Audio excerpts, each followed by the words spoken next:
উহুদের যুদ্ধের ময়দানে আল্লাহ বিশ্বনবী রাহমাতুল লিল আলামিন সাহাবীদেরকে নিয়ে যুদ্ধ পরিচালনা করতেছিলেন।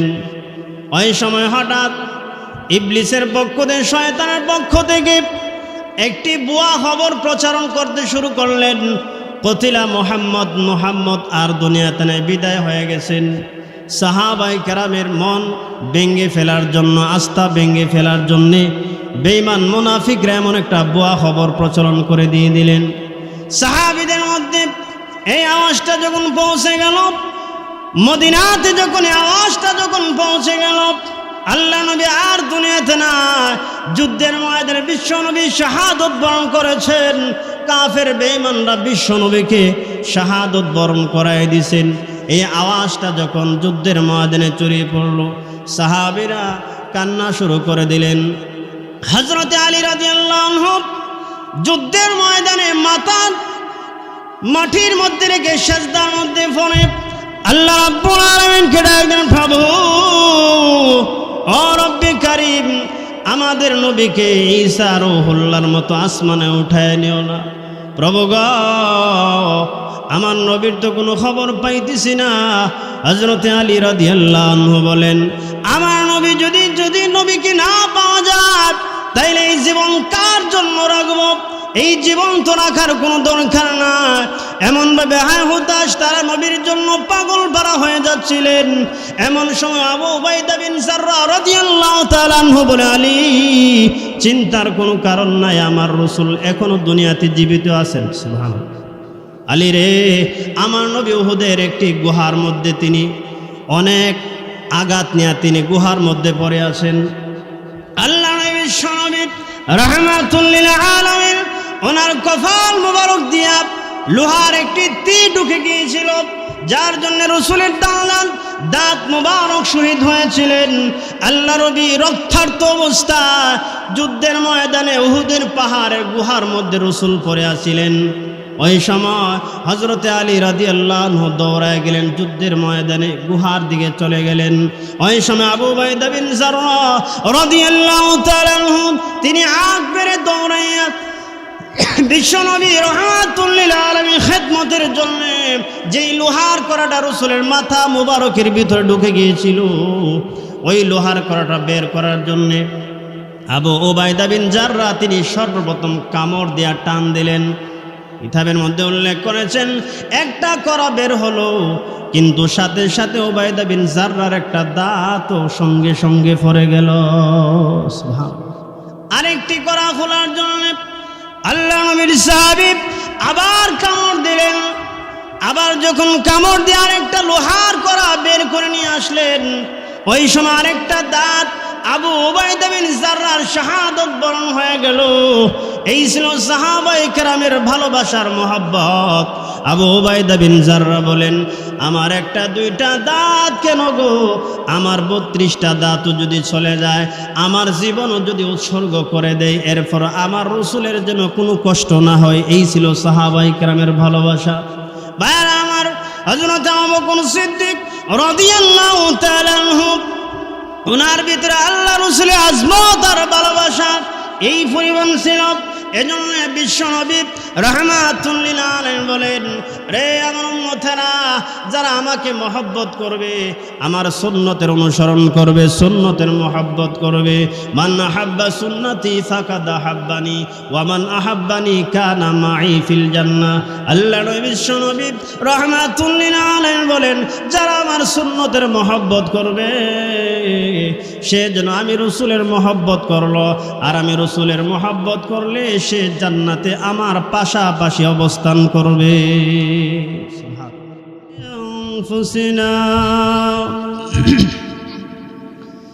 ومن سيئات أعمالنا من يهده الله فلا مضل له ومن يضلل فلا هادي له ونشهد أن لا إله إلا الله وحده لا شريك شريك له ونشهد أن سيدنا وسندنا وحبيبنا ومولانا محمدا عبده ورسوله الذي أرسل إلى الناس كافة بشيرا ونذيرا وداعيا إلى الله بإذنه وسراجا منيرا أعوذ بالله من الشيطان الرجيم بسم الله الرحمن الرحيم قل إن كنتم تحبون الله فاتبعوني يحببكم الله ويغفر لكم ذنوبكم والله غفور رحيم وقال آية أخرى ورفعنا لك ذكرك صدق الله العظيم وقال النبي صلى الله عليه وسلم من أحب سنتي فقد أحبني ومن أحبني كان معي في الجنة وقال حديث الأخرى كل أمتي يدخلون الجنة إلا من أبى وقيل من أبى يا رسول الله قال من أطاعني دخل الجنة ومن عصاني فقد أبى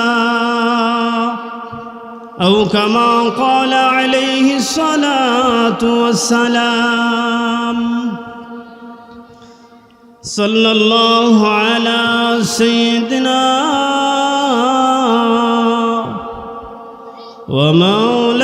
ومولانا محمد وعلى آله وأصحابه وسلم صلى الله على سيدنا ومولانا محمد وعلى آله وأصحابه وسلم بلغ العلا بكماله كشف الدجى بجماله حسنت جميع خصاله صلوا عليه وآله কালীগচ্ছ মৌলভীপাড়া নন্দীপাড়া হিলফুল ফজল ইসলামী যুব সংঘের উদ্যোগে সমস্ত মুসলিম উম্মার রুহের মাগফিরাত কামনায় সপ্তম বার্ষিক ইসলামী মহাসম্মেলনের আমার অত্যন্ত শ্রদ্ধাভাজন সভাপতি দিগার মুআজ্জাজ মুকাররম উলামায়ে কেরাম, অবস্থানরত অত্যন্ত শ্রদ্ধেভাজন মুরব্বী নেজাম, ফরদার আড়ালের অবস্থানরত আমার অত্যন্ত শ্রদ্ধেয় মা ও বোনেরা, আজকের মাহফিলের যিনি প্রধান অতিথি, আমাদের অত্র এলাকার গৌরব, বিশিষ্ট ইসলামী চিন্তাবিদ হযরতুল আল্লাম মাওলানা আজিজুল ইসলাম জালালি দামাত বারকাতুহুম, আজকের মাহফিলের বিশেষ অতিথি উদীয়মান তরুণ বক্তা হযরতুল আল্লাহ মাওলানা মুফতি আল আমিন আইয়ুবী সাহেব দামাত বরকাতুহুম এবং আজকের মাহফিলের বিশেষ বক্তা যিনি আমার অত্যন্ত শ্রদ্ধা অত্যন্ত স্নেহভাজন আমার ভাইগনা, যিনি সারা বাংলাদেশে আলোচনা করে থাকেন, হযরতুল আল্লাহ মাওলানা মুফতি গাজী হিজবুল্লাহ আনোয়ারি সাহেব বারাকাল্লাহ ফি হায়াতি আমার সামনে অবস্থান করছেন। আমার অত্যন্ত শ্রদ্ধাভাজন মুরব্বী হযরতুল আল্লাহ মাওলানা বেলাল হোসেন সাহেব, যিনি সহসভাপতি আজকের মাহফিলের। তো আজকে এখানে যারা এসেছেন বা আসবেন, আল্লাহ তাআলা সকল ওয়াইজিনদেরকে এবং শ্রোতাদেরকে আল্লাহ তাআলা যথাসময়ে উলামায়ে কেরামের নসিহত শুনে আল্লাহ উভয় জাহানের সফলতা ফালাহিয়তের জিন্দিগি অর্জন করার তৌফিক দান করে, সকলে বলি আমিন। তো আমি আপনাদের সামনে মুখতাসার সময়ে যে একটি আয়াত, দুইটি আয়াতে কারিমা তেলাওয়াত করেছি, বিশ্বনবীর অসংখ্য হাদিস থেকে দুইটি হাদিস পাঠ করেছি। আমি আমার ইসলাহের নিয়তে, নিজেকে শুধরানোর নিয়তে অল্প সময় কয়েকটি কথা বলার ইচ্ছা রাখি। ওমা তৌফিক ইল্লা বিল্লাহ। সম্মানিত হাজরিন, আসলে অত্যন্ত দুঃখের বিষয়, আজকে এমন এক বিশাল একটি ইসলামী মহাসম্মিলন, কিন্তু মানুষের খবর নাই। এটা আসলে অত্যন্ত দুঃখের বিষয়। এজন্য আমি অত্র এলাকার ধর্মপ্রাণ মুসলমান ভাইদের প্রতি উদারত আহ্বান জানাচ্ছি, অনুরোধ করছি। জানি না আজকের মাহফিল হয়তো কারো জীবনের জিন্দেগির শেষ মাহফিল হতে পারে। এজন্য আমাদের জীবনের শেষ মাহফিল মনে করে সময় নষ্ট না করে যারা এদিক সেদিক ঘোরাফেরা করছেন, মেহেরবানি করে আপনারা মাহফিলে চলে আসুন। আল্লাহ তাআলা আমাদের সকলকে আসার তৌফিক দান করেন। মুহতারাম উপস্থিতি, আল্লাহ রাব্বুল আলামিনের মহাগ্রন্থ আল কোরআন থেকে যে আয়াতে কারিমা তেলাওয়াত করেছি, আল্লাহ তাআলা বলেন, হে নবী, আপনি বলে দিন, কুল ইন কুনতুম তুহিব্বুনাল্লাহ, যারা আমি আল্লাহকে মহব্বত করতে চাই, ভালোবাসতে চাই, তাদেরকে আপনি বলে দিন তারা যেন আপনার ইত্তেবা করে, আপনার অনুকরণ করে। যদি করে, ওয়াগফির লাকুম যুনুবাকুম, আমি আল্লাহ তাআলা তাদের সমস্ত গুনাহতা মাফ করে দেব। সুবহানাল্লাহ। আমি আল্লাহ পাক তাদের সমস্ত গুনাহতা মাফ করে দেব। তো ভাইরা আমার, আমরা কেন আল্লাহ রসুলের মহব্বত করব? আল্লাহর রসুলের অনুকরণ কেন করব? কারণ তিনি গোটা জাহানের আদর্শের একমাত্র মডেল মুহাম্মদুর রাসূলুল্লাহ সাল্লাল্লাহু আলাইহি ওয়াসাল্লাম। কথা ঠিক না ঠিক? তো সাহাবায়ে কেরামের কাছে আল্লাহ রসুল এত আজমত ছিল, এত মহব্বত ছিল, আসলে এটা বিরল। আজ আমরা তো অনেকে আছি নামদারে আশিকে রসুল, আসলে আমাদের বাস্তবতা রসুলের সুন্নত দারদারি না, রসুলের মহব্বত অন্তরে লালন করি না।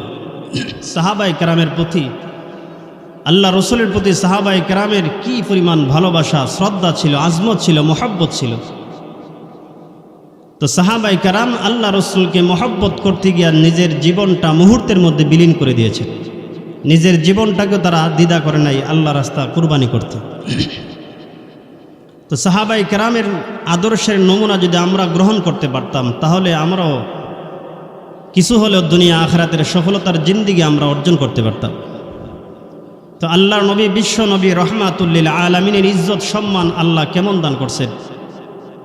আল্লাহ তাআলা সৃষ্টি জগৎ যতখানি, ততখানির ভিতরে আল্লাহ রসুলের আজমত এবং মহব্বত ছড়ানো ছিটানো আছে। সুবহানাল্লাহ। যে নবীর ইজ্জত নিয়ে মক্কার আবু জাহেলরা বিদ্রুপ করত, ঠাট্টা করত, আল্লাহ তাআলা তাদের বিদ্রুপ ঠাট্টার চূড়ান্ত জবাব দিয়েছিলেন। তারা বলতো যে মুহাম্মদ দুনিয়াতে বিদায় হলে তার নাম নেনেওয়ালা কেউ থাকবে না। আল্লাহ তাআলা মুহাম্মদ সাল্লাল্লাহু আলাইহি সাল্লাম ইজ্জত আর সম্মান এত বাড়িয়ে দিয়েছেন। আল্লাহ তাআলা বলেন, ওয়া রাফা'না লাকা যিকরাক, আমি আল্লাহ আমার রসুলের নামকে আমি সমুন্নত করেছি। তো বিশ্ব নবী মুহাম্মদ সাল্লাল্লাহু আলাইহি ওয়াসাল্লামের নাম আল্লাহ তাআলা বিভিন্ন ইবাদতের মধ্যে ঢুকাইছেন, বিভিন্ন স্থানে আল্লাহ রসুলের নাম ঢুকাইছেন। যেমন আমরা আজান দিতে গেলে আজানের ভিতরে আশহাদু আন্না মুহাম্মাদার রাসূলুল্লাহ আছে না নাই? তো আল্লাহ তাআলা প্রত্যেকটা ইবাদতের মধ্যে আল্লাহ তাআলার সাথে সাথে আল্লাহর নামের সাথে সাথে রাসূলের নাম ঢুকাইছেন। এর দ্বারা প্রমাণ করতে চান যারা বলছে হ নবী আপনি বিদায় হয়ে গেলে আপনার নাম নেওয়ালা থাকবে না, না, আপনি বিদায় হয়ে যাবেন, আপনার নাম নেওয়ালা কিয়ামত পর্যন্ত আপনার রুহানি সন্তান কোটি কোটি সন্তান দুনিয়াতে আপনার নাম নেবে। সুবহানাল্লাহ। এই জন্যে আল্লাহ রসুলের নাম ঘন্টায় মিনিট সেকেন্ডে এমন কোনো সেকেন্ড নাই, এমন কোনো মিনিট সময় নাই যে এই সময়ে রসুলের নাম নেওয়া হয় না।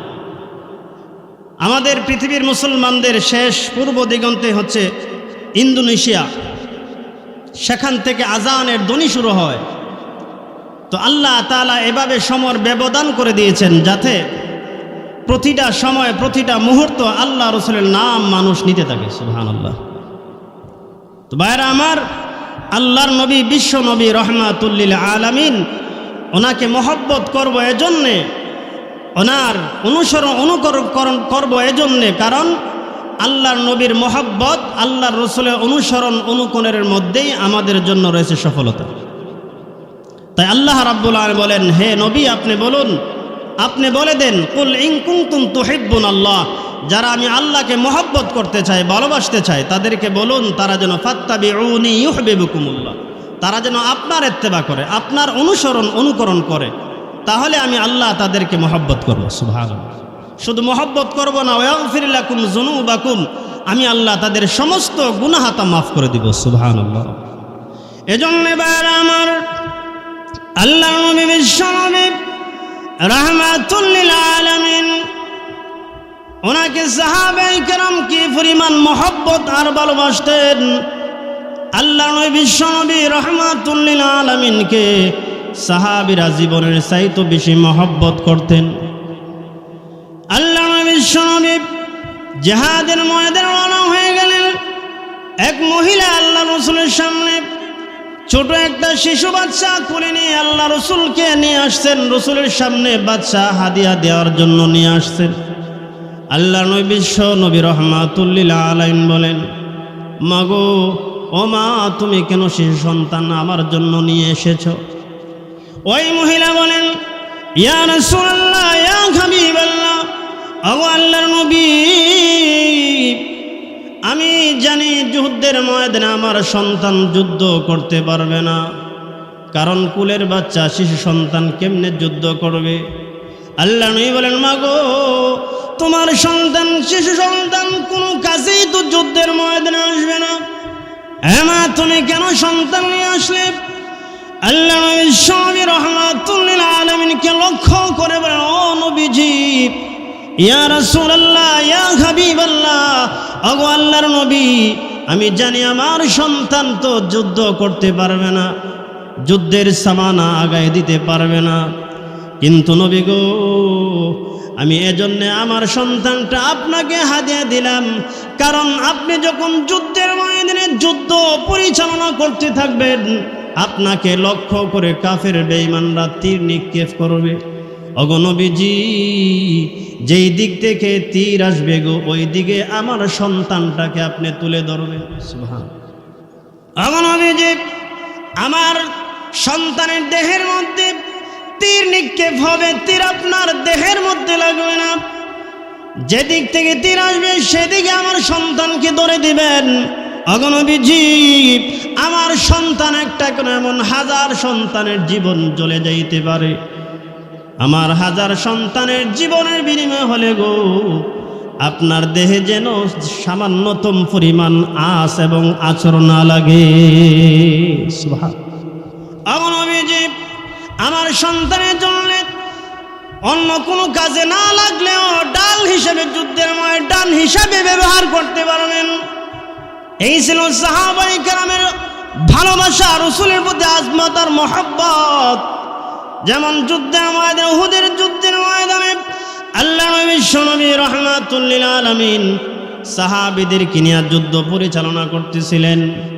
ওই সময় হঠাৎ ইবলিসের পক্ষ থেকে, শয়তানের পক্ষ থেকে একটি ভুয়া খবর প্রচারণ করতে শুরু করলেন, কতিলা মুহাম্মদ, মুহাম্মদ আর দুনিয়াতে নাই, বিদায় হয়ে গেছেন।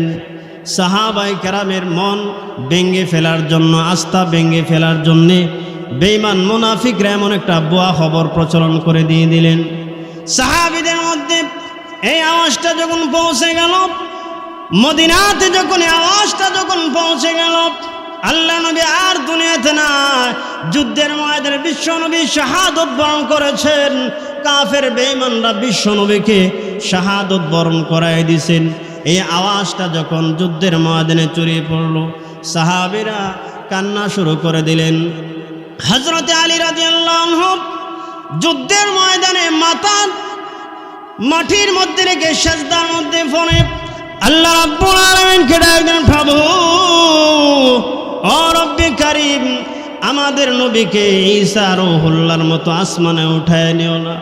প্রভু গো, আমার নবীর তো কোনো খবর পাইতেছি না। হযরত আলী রাদিয়াল্লাহু আনহু বলেন, আমার নবী যদি নবীকে না পাওয়া যায়, তাইলে এই জীবন কার জন্য রাখবো? এই জীবন তো রাখার কোনো দরকার না। এমনভাবে হতাশ তারা নবীর জন্য পাগল পারা হয়ে যাচ্ছিলেন।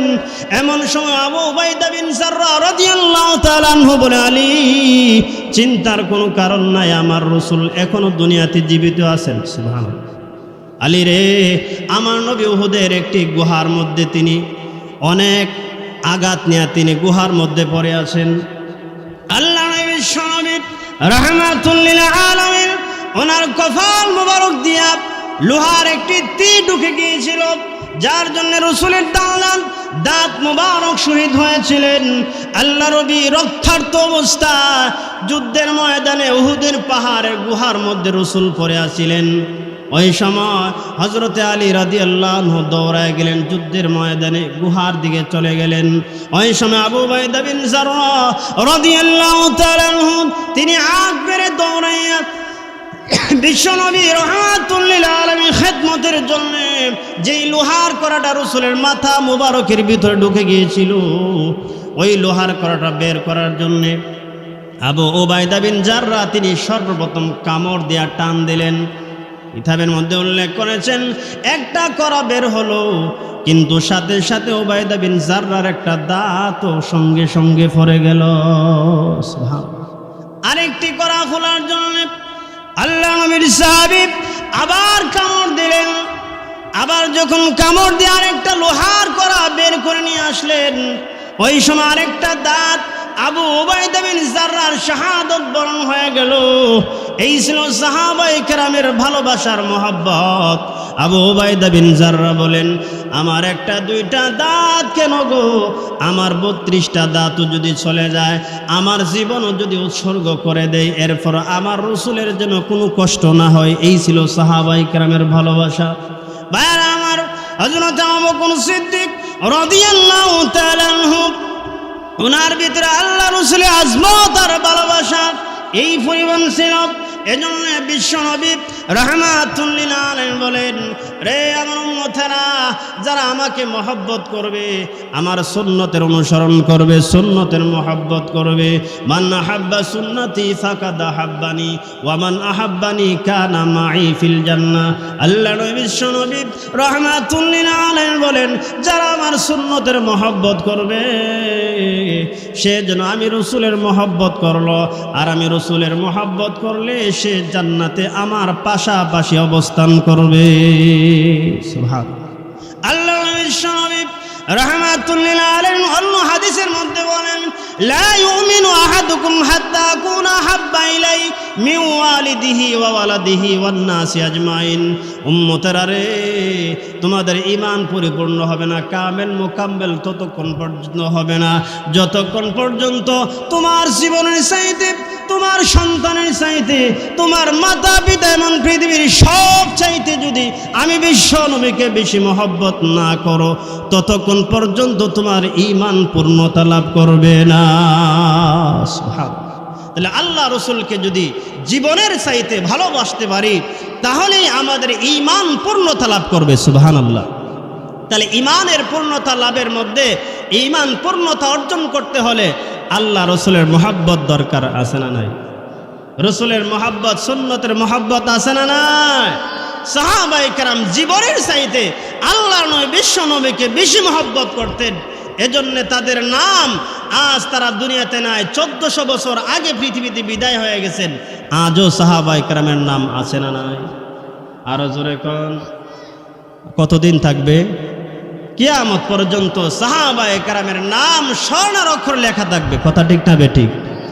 এজন্য ভাইরা আমার, হযরত আবু বকর সিদ্দিক রাদিয়াল্লাহু তাআলা আনহু তিনি আল্লাহ রসুলের ইত্তেবা করার কারণে, ইসলাম গ্রহণ করার কারণে, রসুলের সহচর হওয়ার কারণে, সাহাবিয়তের মর্যাদা লাভ করার কারণে আল্লাহ ওনাকে এত ইজ্জত আর এত সম্মান দিয়েছেন। আল্লাহ রসুল বলেন, সমস্ত নবী আমি বিশ্ব নবীর পরে জান্নাতে প্রবেশ করি, আর সমস্ত নবীরা জান্নাতে প্রবেশ করার পর উম্মতের মধ্যে, পৃথিবীর মানুষ উম্মতের মধ্যে সর্বপ্রথম আমার উম্মত, আমার সাহাবী হযরত আবু বকর সিদ্দিক জান্নাতে প্রবেশ করবে। সুবহানাল্লাহ। ওনার ইজ্জত কেমনে বাড়ছেন? রসুলের সহচর নেওয়ার কারণে, সাহাবিয়তের মর্যাদা লাভ করার কারণে। সাহাবী কাকে বলা হয়? যারা ঈমানের সাথে রসুলকে দেখেছেন, ঈমানের উপর তারা মৃত্যুবরণ করেছেন, তাদেরকে সাহাবী বলা হয়। সুবহানাল্লাহ। এজন্য ভাইরা আমার, হযরত আবু বকর সিদ্দিক রাদিয়াল্লাহু তাআলা আল্লাহ রসুলকে কি পরিমাণ মহব্বত করতেন। নবীজি 6 মাস আগে বলেছিল, ও আবু বকর, আমার মনে হয় মক্কা ছেড়ে মদিনায় আমাকে হিজরত করতে হবে। আবু বকর, তুমি কিন্তু আমার হিজরতের সাথী হইবা। সুবহানাল্লাহ। আবু বকর সিদ্দিক রাদিয়াল্লাহু তাআলা আনহু, ওনাকে এই সংবাদটা দীর্ঘ 6 মাস পূর্বে বলা হয়েছিল। তো হযরত আবু বকর সিদ্দিক রাদিয়াল্লাহু তাআলা আনহু ওনাকে 6 মাস পূর্বে টাচ দিয়েছিলেন, ও আবু বকর, আমার মনে হয় হিজরতের তুমি সাথী হইবা। সুবহানাল্লাহ। এই কথা বলার দীর্ঘ 6 মাস পরে আল্লাহ রসুলকে যখন মক্কার কাফের আবু জাহেলরা বিশ্বনবীকে ঘেরাও করে ফেলছেন, রসুলকে দুনিয়াতেই বিদায় করে দিবেন, রসুলকে হত্যা করবেন, নাউযুবিল্লাহি মিন জালিক, আল্লাহ তাআলা রসুলকে হেফাজত করেছেন। অনেক লম্বা কথা। তো আল্লাহ তাআলার রসুল বিশ্বনবী রাহমাতুল লিল আলামিন তিনি মক্কা ছেড়ে যখন মদিনার দিকে রওনা হয়ে গেলেন, তখন প্রতিমধ্যে হযরত আবু বকর সিদ্দিকের বাড়ির মধ্যে গিয়ে আওয়াজ দিলেন, আবু বকর। হযরত আবু বকর সিদ্দিক গভীর রজনীতে প্রথম ডাকি বলছেন, লাব্বাইকা সাদাইকা ইয়া রাসূলুল্লাহ, ওগো আল্লাহর নবী, আমি আবু বকর আপনার জন্য হাজির। সুবহানাল্লাহ, জোরে কর। ভাইরা আমার, আল্লাহর নবী বিশ্বনবী রাহমাতুল লিল আলামিন ঘরের মধ্যে প্রবেশ করে সাহাবীকে বলেন, রে সাহাবী আবু বকর, আমি তোমাকে একটা ডাক দিলাম, 2টা ডাক দিতে হয় নাই। সাহাবী রে, প্রথম ডাকে তুমি আমার ডাকে সাড়া দিয়ে দিলে। রে হযরত আবু বকর সিদ্দিক রাদিয়াল্লাহু তাআলা আনহু, তুমি কি আজ সারা রাত্র ঘুমাও নাই? হযরত আবু বকর সিদ্দিক বলেন, ইয়া রাসূলুল্লাহ, ইয়া হাবিবাল্লাহ, ওগো আল্লাহর নবী বিশ্বনবী রাহমাতুল লিল আলামিন, আমি শুধু আজকে রজনীতেই নয়, আমাকে আজ থেকে 6 মাস পূর্বে বলেছিলেন। ইয়া রাসূলুল্লাহ, ইয়া হাবিবাল্লাহ, ওগো আল্লাহর নবী, আমাকে আজকে 6 মাস পূর্বে বলেছিলেন, রে আবু বকর, তুমি কিন্তু হিজরতের সাথী। ওগো নবীজি, ওই দিন থেকে আমি কোনোদিন আর রাত্রে ঘুমাই নাই। ইয়া রাসূলুল্লাহ, ইয়া হাবিবাল্লাহ, আল্লাহর নবী গো, আমি প্রতিদিন আমি রাত্রের বেলায় হইলে আমি সারা রাত দরজার মধ্যে এক পায়ে দাঁড়িয়ে থাকি। ওগো নবীজি, আমি সারা সজাগ থাকি, আর আমার এই জন্য এই ভয়ে সজাগ থাকি, আমার নবী না জানে কুল্লাত তিনি সমস্যায় পড়ে, বিপদ পড়ে আমার দরজার মধ্যে আবু বকর বলে ডাক দেবে, আর আমি ঘুমায় থাকবো, তা হয় না। আল্লাহ নবী গো, আমি যদি ঘুমায় পড়ি আর আপনি আমার দরজার মধ্যে এসে নৈরাশ হয়ে ফিরে যান, কালকে আমাদের কঠিন ময়দানে আল্লাহ রাব্বুল আলামিন আমাকে যখন প্রশ্ন করবেন, রে আবু বকর, আমার দোস্ত, আমার হাবিব তোমার দরজা থেকে বিপদ পড়ে গিয়ে তোমার দরজা থেকে বের হয়ে এসেছিলেন, নৈরাশ হয়ে এসেছিলেন। আবু বকর রে, তুমি কিন্তু ঘুমায়েছিলে, আমার রসুলের ডাকে সাড়া দেও নাই। ওগো নবীজি, কিয়ামতের কঠিন ময়দানে আমি আল্লাহর সামনে কি জবাব দিব? এই প্রশ্নের জবাব দিতে পারবো না। এজন্য ইয়া রাসূলুল্লাহ, ইয়া হাবিবাল্লাহ, ওগো আল্লাহর নবী, আজ একদিন 2 দিন নয়, আজকে আজকে 1 রাত 2 রাত নয়, আমি দীর্ঘ 6 মাস পর্যন্ত একটা রাতের জন্য আমি আবু বকর ঘুমাই নাই। আমি প্রতি রাত সজাগ থাকি, না জানি কোন রাত আমার নবী বিশ্ব নবী রাহমাতুল লিল আলামিন আমাকে ডাক দিয়া ফেলে। এজন্য আমি আবু বকর একটি রাতও ঘুমাই নাই। সুবহানাল্লাহ, জোরে কর। এই ছিল সাহাবায়ে কেরামের ভালোবাসা, নবীর প্রতি আজমত মহব্বত। তারা ছিল সত্যিকারের আশিকে রাসূল। আমরা তো আশিকে রাসূল, জিলাপি মার্কা আশিকে রাসূল। এজন্য রসুলের মহব্বত ব্যানার দেওয়া হয় না, রসুলের মহব্বত জশ্নে জুলুসের মিছিল দেওয়া হয় না। রসুলের মহব্বত হয় অন্তরের অনুসরণ অনুকরণ দ্বারা। আল্লাহ তাআলা আমাদেরকে সাহাবায়ে কেরামের শতভাগ না হলেও আল্লাহ যেন আমাদেরকে 50% হলেও আল্লাহ রসুলের মহব্বত অনুসরণ অনুকরণ করার তৌফিক দান করেন।